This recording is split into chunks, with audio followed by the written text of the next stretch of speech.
పరిశుద్ధుడవైన మా తండ్రి, మహోన్నతుడవైన మా దేవ, మహిమ కలిగినటువంటి మా రాజా, మీ పాద సన్నిధిలో చేరి మీ ప్రియ కుమారుడు మా రక్షకుడైన యేసుక్రీస్తు నామమున మీకు స్తోత్రమును చెల్లిస్తూ ఉంటున్నాం. ఇంతవరకు ఈ పరిచర్యలో మీరు మాకు సహాయపడుతూ వచ్చిన విధానం కొరకు మీకు స్తోత్రములు. మీ సన్నిధికి చేరి వచ్చిన వారిని బట్టి మిమ్మల్ని స్తుతిస్తున్నాము. ప్రభా, ఇంకా రావలసిన వారిని దర్శించండి. అధికమైన ఆలస్యం కాకుండా వారు మీ సన్నిధికి చేరి వచ్చేదాని కొరకు మీ కృపనివ్వండి. ఈ సమయంలో నిలబడుతున్న మీ దాసుని మీరు కరుణించండి నాయన. అయోగ్యుడు, నిష్ప్రయోజకుడను మీ సన్నిధిని నిలిచి పరిచర్య చేయుటకు ఏమాత్రము అర్హత లేనివాడను నాయన. మీరు నన్ను జ్ఞాపకం చేసుకునండి దేవా. మీ కలవరి సిలువ రక్తము చేత మీరు నన్ను కడిగి పవిత్రపరచండి. మీ సిలువ చాటును మరుగుపరుచుకుని మీ ఆత్మపూర్ణిగా చేసి మీరు అభిషేకించి వాడుకొనమని మీకు మనవి చేస్తూ ఉంటున్నాం. ఇదిగో నీ నోటి నా మాటలు ఉంచి ఉన్నానని మీరు సెలవిస్తూ వచ్చిన మాటను మీరు నా పక్షంగా నెరవేర్చండి.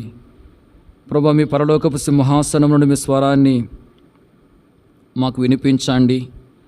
వాక్యం మీ వెలుగులో మీ గొప్పతనం, మీ మంచితనము, మీ ప్రేమను మేము గ్రహించి మీరు పక్షంగా చేస్తూ వచ్చిన మేళ్ళన్నింటినీ తలంచుకొని హృదయపూర్వకంగా మిమ్మల్ని ఆరాధించి గణపరచుట కొరకే మాకు మీ కృపనివ్వండి. ప్రతి విధమైన ఆటంకాన్ని దూరపరచని, శత్రుకర లయపరచమని యేసుక్రీస్తు ప్రభు నామమున ప్రార్థించి స్తుతించి వేడుకొనుచున్నాం తండ్రి, ఆమేన్. నిర్గమాకాండము 14వ అధ్యాయం 30వ వచనాన్ని మనమందరం కలిసి చదువుకుందాం. ఆ దినమున యెహోవా ఐగుప్తీయుల చేతిలో నుండి ఇశ్రాయేలీయులను రక్షించెను.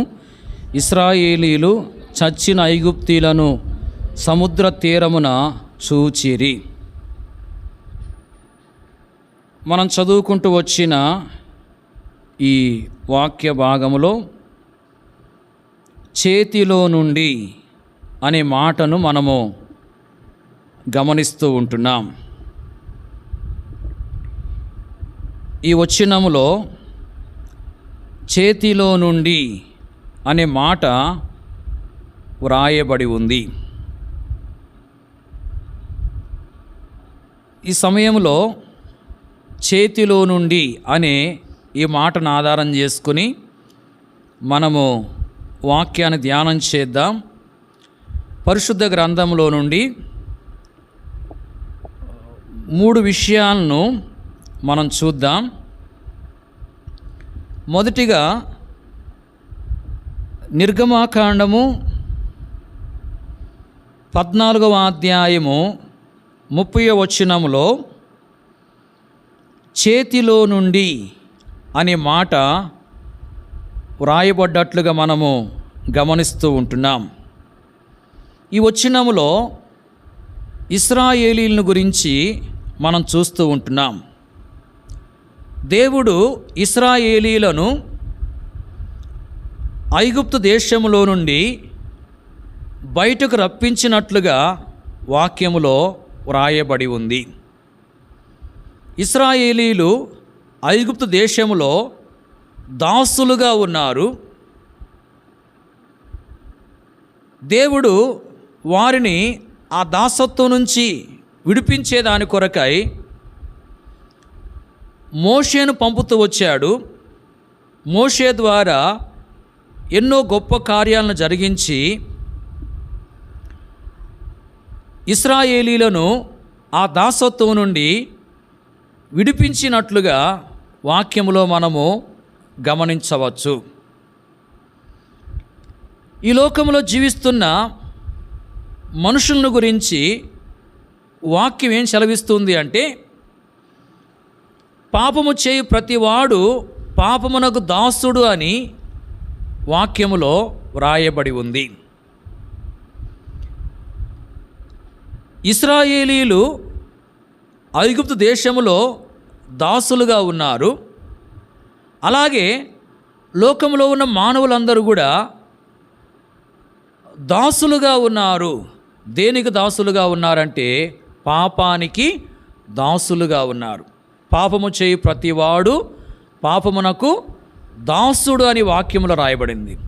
మరి ఎవరు పాపం చేస్తూ ఉన్నారంటే వాక్యములో రాయబడింది, ఏ భేదము లేదు, అందరూ పాపము చేసి దేవుడు అనుగ్రహించే మహిమను పొందలేకపోతున్నారు అని.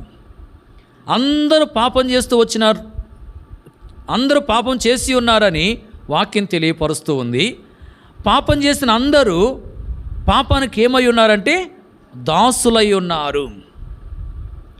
అంటే మనుషులందరూ పాపం చేసిన వారుగా ఉండి పాపానికి దాసులుగా ఉంటూ ఉన్నారు. మరి ఈ పాప దాసత్వంలోనే ఉండి చనిపోతే మనుషులు ఎక్కడికి వెళతారంటే పాతాళానికి వెళతారు. పాప దాసత్వం నుంచి విడిపింపబడి ప్రభు బిడ్డలుగా చేయబడి ప్రభు కొరకు జీవిస్తూ ఈ లోకాన్ని విడిచిపెడితే వాళ్ళు పరలోకం చేరేవారుగా ఉంటారు. గమనించండి, మరి పాప దాసత్వంలో ఉన్న మనుషులను పాప దాసత్వం నుండి విడిపించడానికి ఆ దేవుడు ఏం చేశాడు అంటే తన ప్రియ కుమారుడైన యేసుక్రీస్తు ప్రభువారిని ఈ లోకానికి పంపినవాడుగా ఉన్నాడు. ఇశ్రాయేలీలను దాసత్వం నుంచి విడిపించడానికి దేవుడు మోషేను పంపాడు. అయితే పాపమునకు దాసులుగా ఉన్న మనుషులను పాప దాసత్వం నుంచి విడిపించడానికి తన కుమారుడైన యేసుక్రీస్తు ప్రభువారిని ఈ లోకానికి పంపినట్లుగా వాక్యము తెలియపరుస్తూ ఉంది. యేసు ప్రభువారు పాప దాసత్వం నుంచి మనుషులను విడిపించడానికి ఆ గొలుగోతా కొండపైన 2 కొయ్యలు 3 మేకుల మధ్యలో వేలాడుతూ వచ్చాడు. తన ప్రశస్తమైన రక్తమంతటిని చిందించాడు. తన సొగసును స్వరూపాన్ని కోల్పోయి చూడలేని వానిగా చేయబడి తన ప్రాణం అర్పించాడు. సమాధి చేయబడి తిరిగి లేచాడు. తిరిగి లేచి అనేకులు కనబడి అనేకులు చూస్తుండగా పరలోకానికి వెళ్ళాడు. పరలోకానికి నా ప్రభు తిరిగి మరలా రాబోతున్నాడు. గమనించండి, ఈ త్యాగమంతా ప్రభు దేని కొరకు చేశాడంటే పాపులైన మనుషులను పాప దాసత్వం నుంచి విడిపించడానికే. ఎవరైతే ఈ విధంగా త్యాగం చేసిన యేసు ప్రభుని నమ్మి పశ్చాత్తాపంతో హృదయపూర్వకంగా పాపాలు ఒప్పుకుని క్షమించమని ప్రభుని వేడుకుంటారో ప్రభు వారి పాపాలు క్షమిస్తాడు. వారిని తన రక్తం ద్వారా పాప దాసత్వం నుంచి విడిపించి పరిశుద్ధులుగా చేస్తాడు. ఎవరైతే ఈ విధంగా పాప దాసత్వం నుంచి విడిపించబడి పరిశుద్ధులుగా చేయబడతారో వారు పాతాళం తప్పించుకుని పరలోకానికి వారసులుగా చేయబడతారని వాక్యము తెలియపరుస్తూ ఉంది. కాబట్టి ఎవరైతే ఇంకా పాప దాసత్వం నుంచి విడిపించబడకుండా పాప దాసత్వంలోనే కొనసాగుతున్నారో వారు ఇప్పుడైనా యేసు ప్రభుని అంగీకరించి మరి పాపాలు ఒప్పుకొని ఆ ప్రభు రక్తం ద్వారా పాప దాసత్వం నుంచి విడిపించబడి పరిశుద్ధులుగా చేయబడి పరలోకానికి వారసులుగా కావాలని ప్రభు పేరిట మీకు మనవి చేస్తూ ఉంటున్నాం. గమనించండి, మరి ఇంకా పాప దాసత్వం నుంచి విడిపించబడకుండా ఉన్నవారు ఇప్పుడైనా ప్రభుని అంగీకరించి ప్రభు కొరకు జీవించేదాని కొరకై తీర్మానం చేసుకోవాలి. ఇప్పటికే ప్రభువుని అంగీకరించిన మన జీవితం ఒకసారి ఆలోచన చేసుకున్నట్లయితే ప్రభుని ఎరగక మునుపు మనం ఏ రీతిగా ఉన్నాము అంటే పాపులంగా ఉండి పాప దాసత్వంలో మనం ఉంటా వచ్చాం. అయితే మన కొరకు సిలువలో బలైపోయిన యేసు ప్రభుని నమ్మి మన పాపాలు ఒప్పుకున్న ద్వారా ప్రభు ఏం చేశాడంటే మన పాపాలు క్షమించాడు. పాప దాసత్వం నుంచి మనల్ని విడిపించి పరిశుద్ధులుగా చేశాడు. పరలోకానికి మనము వారసులంగా చేయబడ్డాం. ప్రియులారా, మరి మనలను పాప దాసత్వం నుంచి విడిపించి పాతాళం నుంచి తప్పించి పరలోకానికి వారసులుగా చేస్తూ వచ్చిన దాన్ని బట్టి ఆ ప్రభుని ఏం చేయాలంటే మనము ఆరాధించి గణపరిచే వారంగా ఉండాలి. గమనించండి, నిర్గమాకాండము 14వ అధ్యాయము 30వ వచనములో ఇశ్రాయేలీయులను గురించి మనము గమనిస్తూ ఉంటున్నాం.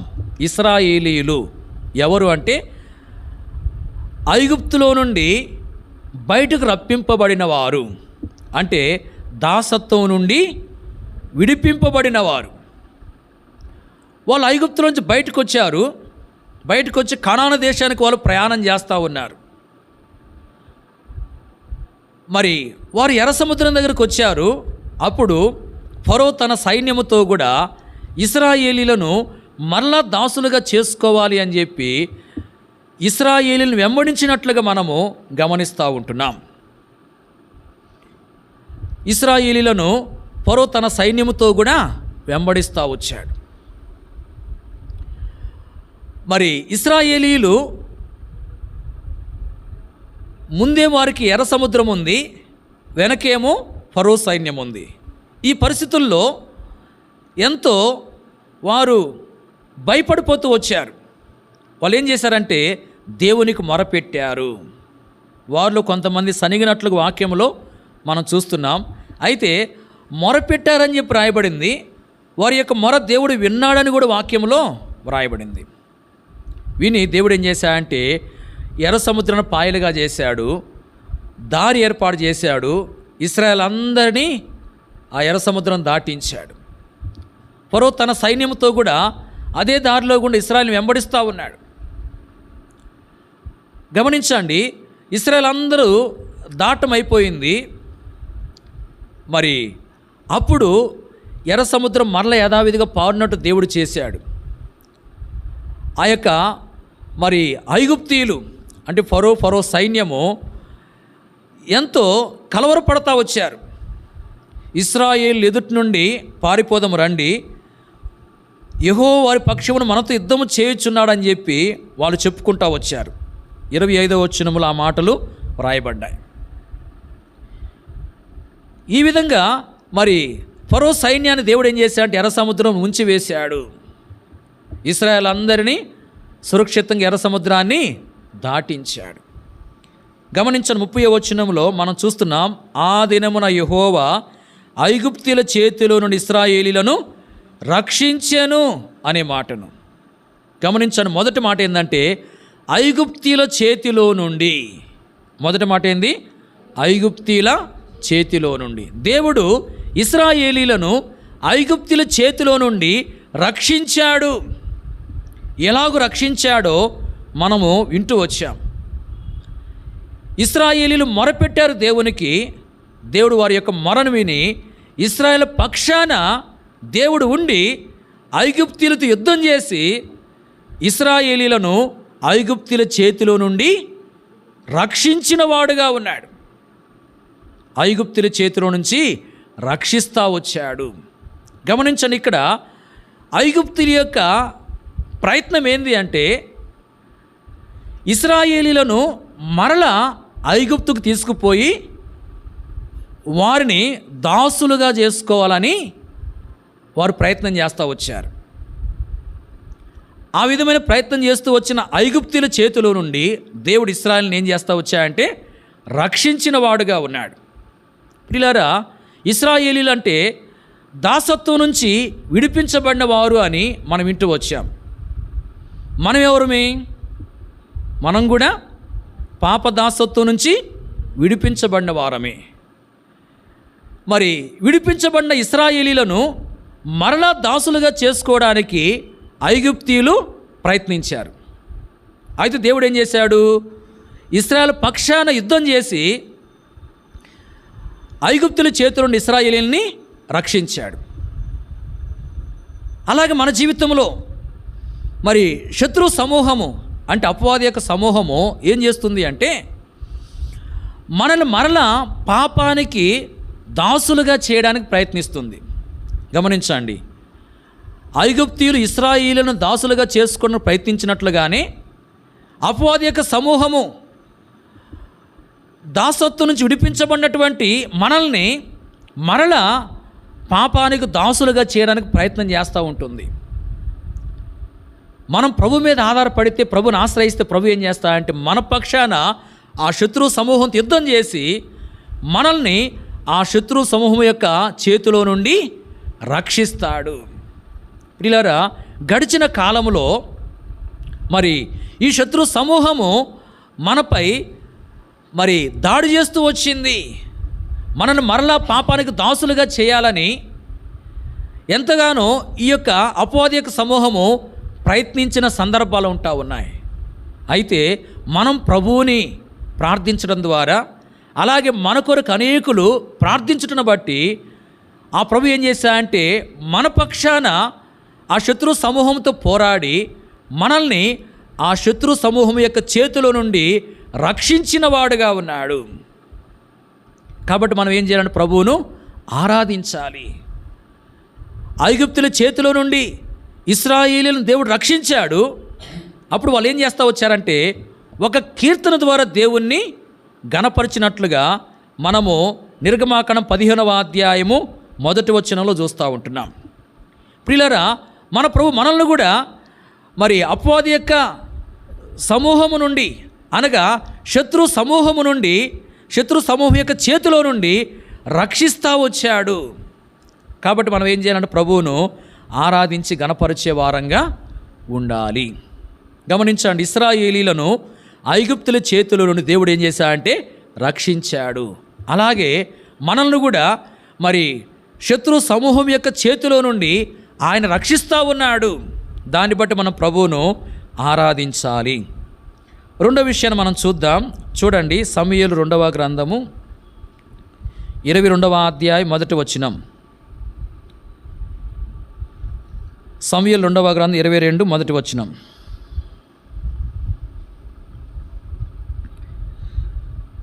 యెహోవా తన్ను సౌలు చేతిలో నుండి తన శత్రువులందరి చేతిలో నుండి తప్పించిన దినమున దావీదు ఈ గీతవాక్యములను చెప్పి యెహోవాను స్తోత్రించెను. ఈ వచనములో కూడా చేతిలో నుండి అనే మాట వ్రాయబడి ఉంది. ఇక్కడ సౌలు చేతిలో నుండి అనే మాట రాయబడ్డట్లుగా మనము గమనిస్తూ ఉంటున్నాం. యెహోవా దావీదును సౌలు చేతిలో నుండి, అలాగే శత్రువులందరి చేతిలో నుండి తప్పించినట్లుగా మనము చూస్తూ ఉంటున్నాం. గమనించండి, ప్రాముఖ్యంగా దేవుడు దావీదును సౌలు చేతిలో నుండి ఏం చేస్తూ వచ్చాడు? తప్పించాడు. ఏం చేశాడు? తప్పించాడు. ఇశ్రాయేలీలను ఐగుప్తీయుల చేతిలో నుండి ఏం చేశాడు? రక్షించాడు.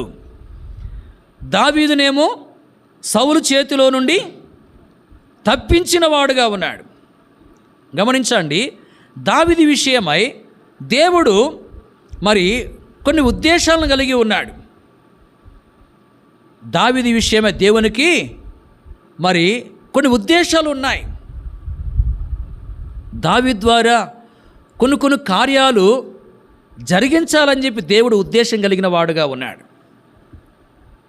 అయితే మరి అపవాది శత్రువు సౌలును వాడుకొని ఆ ఉద్దేశాలు నెరవేర్చబడకుండా చేయాలని దావీదును చంపడానికి ప్రయత్నిస్తూ వచ్చాడు.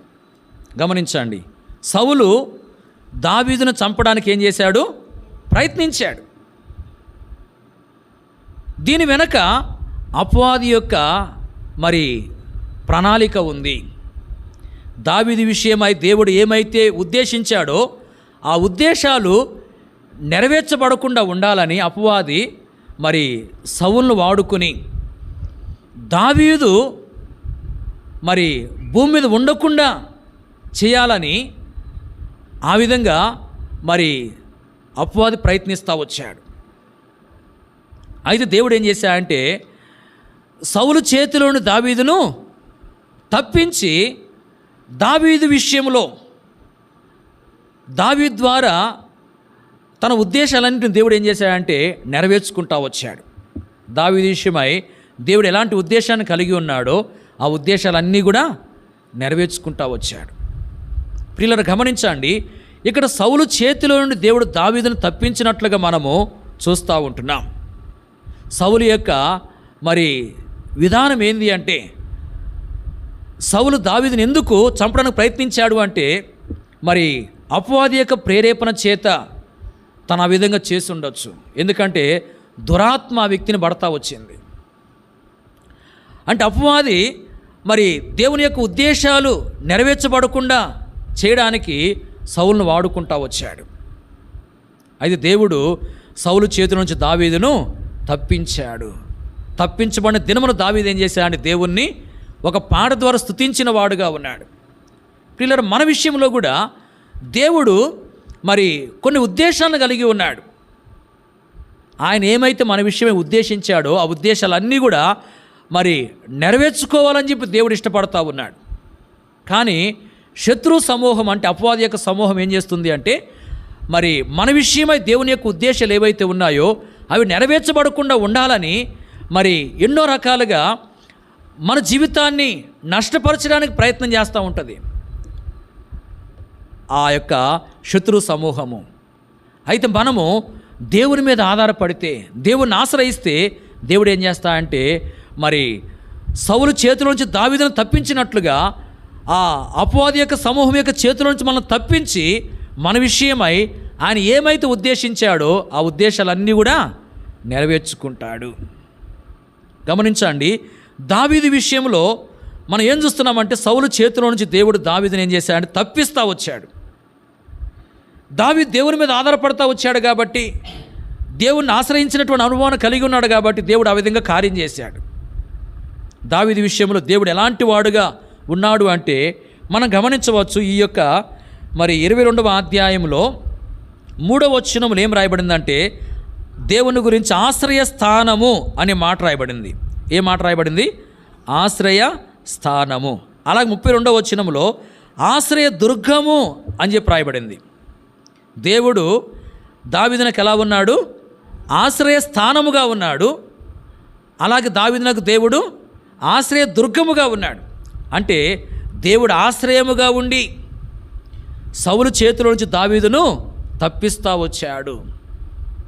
కారణం ఏంటంటే దావీదు దేవుడి మీద ఆధారపడ్డాడు కాబట్టి. ప్రియులారా, మన జీవితంలో కూడా దేవుని మీద ఆధారపడ్డప్పుడు దేవుడు మనకు ఆశ్రయముగా ఉండి ఆయన ఏం చేస్తాడంటే మరి శత్రు సమూహం యొక్క చేతిలో నుంచి మనల్ని తప్పించి మన విషయం ఆయన ఏమైతే ఉద్దేశించాడో ఆ ఉద్దేశాలన్నిటిని ఆయన నెరవేర్చుకునేవాడుగా ఉంటున్నాడు. కాబట్టి మనం ప్రభుని ఎంతో ఆరాధించి గణపరిచే వారంగా ఉండాలి. గమనించండి, దావీదునకు దేవుడు ఆశ్రయముగా ఉండి సౌలు చేతిలో నుండి దావీదుని ఏం చేశాడంటే తప్పించాడు. ప్రియులారా, మన జీవితంలో కూడా దేవుడు మనకు ఆశ్రయముగా ఉండి మరి శత్రు సమూహం యొక్క చేతిలో నుంచి ఆయన మనల్ని తప్పిస్తూ ఉన్నాడు. మన విషయం ఆయన ఉద్దేశించిన ఉద్దేశాలన్నీ కూడా నెరవేర్చుకుంటా ఉన్నాడు. దాన్ని బట్టి మనం ప్రభుని ఆరాధించే వారంగా ఉండాలి. 3వ మాట మనం చూద్దాం. చూడండి, దినవృత్తాంతములు 2వ గ్రంథము 32వ అధ్యాయం 22వ వచనం. 32:22. ఈ ప్రకారము యెహోవా హిజ్కియాను యెరూషలేము కాపురస్తులను అషూర్ రాజైన సన్హెరీబు చేతుల నుండి అందరి చేతుల నుండి రక్షించి అన్ని వైపులను వారిని కాపాడినందున. ఇక్కడ కూడా చేతిలో నుండి అనే మాట రాయబడింది. ఏ మాట ఉంది ఇక్కడ? చేతిలో నుండి. ఇక్కడ మనం చూస్తున్నాం హిజ్కియాను యెరూషలేము కాపురస్తులను దేవుడు ప్రాముఖ్యంగా మరి అషూర్ రాజైన సన్హెరీబు చేతుల నుండి రక్షించి కాపాడాడనే విషయాన్ని చూడండి. హిజ్కియాను యెరూషలేము కాపురస్తులను దేవుడు అషూర్ రాజైన సన్హెరీబు చేతిలో నుండి కాపాడినవాడుగా ఉన్నాడు. ఈ యొక్క అషూర్ రాజైన సన్హెరీబు యొక్క ప్రయత్నం ఏంది అంటే మనం గమనించవచ్చు. మరి ఇదే అధ్యాయంలో వ్రాయబడి ఉంది. మరి మొదటి వచనంలో ఈ యొక్క మరి అషూర్ రాజు యోధా దేశములో చొరబడి ప్రాకారపురముల ఎదుట దిగి వాటిని లోపరుచుకొన చూచాను అని చెప్పి రాయబడింది. దీని అర్థమైందంటే ఈ అషూర్ రాజు దేవుని ప్రజలను లోపరుచుకోవాలని చెప్పి ప్రయత్నించాడు. ఏం చేయాలని? లోపరుచుకొని అంటే స్వాధీనం చేసుకుని తన ఇష్టాన్ని నెరవేర్చుకోవాలని చెప్పి ప్రయత్నిస్తూ వచ్చాడు. గమనించండి, ప్రాకారపురములను లోపరుచుకోవాలని చెప్పి ప్రయత్నించినట్లుగా రాయబడింది.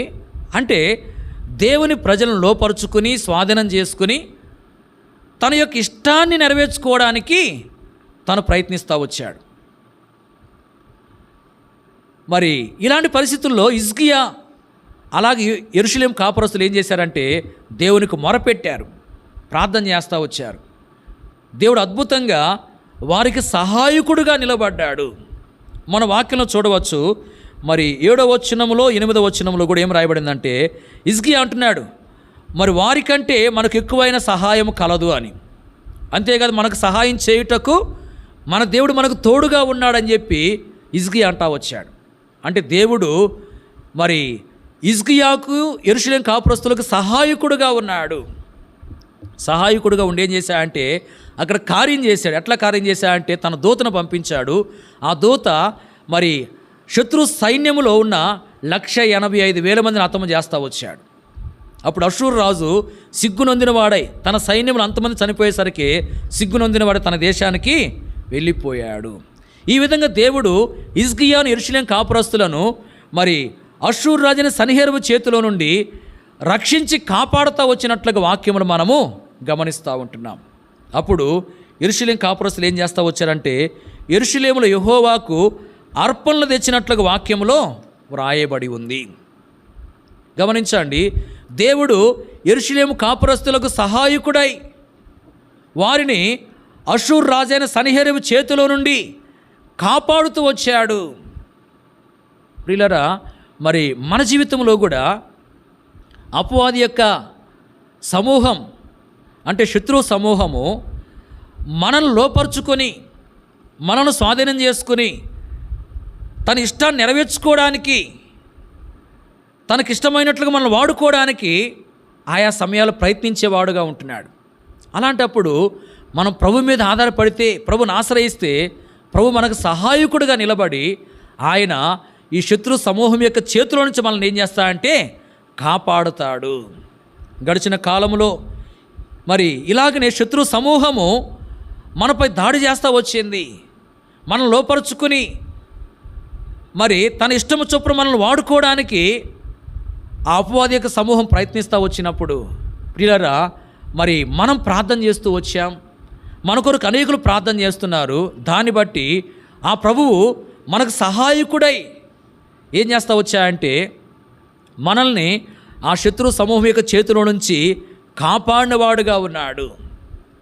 కాబట్టి మనం ఏం చేయాలంటే ప్రభువుని ఆరాధించి గణపరిచే వారంగా ఉండాలి. గమనించండి, ఈ సమయంలో 3 విషయాలు మనం చూస్తూ వచ్చాం. మొదటిది ఏంటంటే ఇశ్రాయేలీలకు దేవుడు అంటే ఇశ్రాయేలు పక్షాన దేవుడు ఉండి ఇశ్రాయేలీలను ఐగుప్తుల చేతిలో నుండి రక్షించిన వాడుగా ఉన్నాడు. రెండవది దావీదునకు దేవుడు ఆశ్రయముగా ఉండి సౌలు చేతిలో నుంచి దావీదును దేవుడు తప్పించిన వాడుగా ఉన్నాడు. మూడవది యెరూషలేము కాపురస్తులకు దేవుడు సహాయకుడుగా ఉండి యెరూషలేము కాపురస్తులను అష్షూరు రాజైన సన్హెరీబు చేతిలో నుండి కాపాడినవాడుగా ఉన్నాడు. చూడండి, ఇశ్రాయేలీలను ఐగుప్తుల చేతిలో నుండి రక్షించాడు, దావీదును సౌలు చేతిలో నుండి తప్పించాడు, యెరూషలేము కాపురస్తులను అష్షూరు రాజు చేతిలో నుండి కాపాడినవాడుగా ఉన్నాడు. అంటే రక్షించాడు, తప్పించాడు, కాపాడుతూ వచ్చాడు. ప్రియులారా, మరి ఈ విధంగా ప్రభు ప్రజలు మేలు పొందారు. ఐగుప్తుల చేతిలో నుండి ఇశ్రాయేలును రక్షించినప్పుడు ఇశ్రాయేలు ఏం చేశారంటే ఒక పాట ద్వారా దేవుణ్ణి మహింపరిచారు. అలాగే సౌలు చేతిలో నుంచి దేవుడు దావీదును తప్పించినప్పుడు దావీదు ఏం చేశాడంటే ఒక పాట ద్వారా దేవుణ్ణి స్తుతించిన వాడుగా ఉన్నాడు. అలాగే యెరూషలేము కాపురస్తులను మరి అష్షూరు రాజు చేతిలో నుంచి దేవుడు కాపాడుతూ వచ్చినప్పుడు వాళ్ళు ఏం చేశారంటే యెహోవాకు అర్పణలను తెచ్చి అర్పిస్తూ వచ్చారు. ప్రియులారా, మరి మన జీవితంలో కూడా మరి వారు ఏ విధంగా ప్రభువును ఆరాధించారో స్తుతించారో మనం కూడా ఆ విధంగానే ప్రభువును ఆరాధించాలి. శత్రు సమూహం యొక్క చేతిలో నుంచి ఆయన మనల్ని రక్షిస్తూ ఉన్నాడు. శత్రు సమూహం యొక్క చేతిలో నుంచి మనల్ని తప్పిస్తూ ఉన్నాడు. శత్రు సమూహం యొక్క చేతుల నుంచి మనల్ని కాపాడుతూ ఉన్నాడు. కాబట్టి మనం రక్షించి తప్పించి కాపాడుతున్నట్టు నా ప్రభువును మరి స్తుతించే వారంగా మహింపరిచే వారంగా ఆయనకు మన యొక్క ఆరాధన అర్పించే వారంగా ఉండాలి.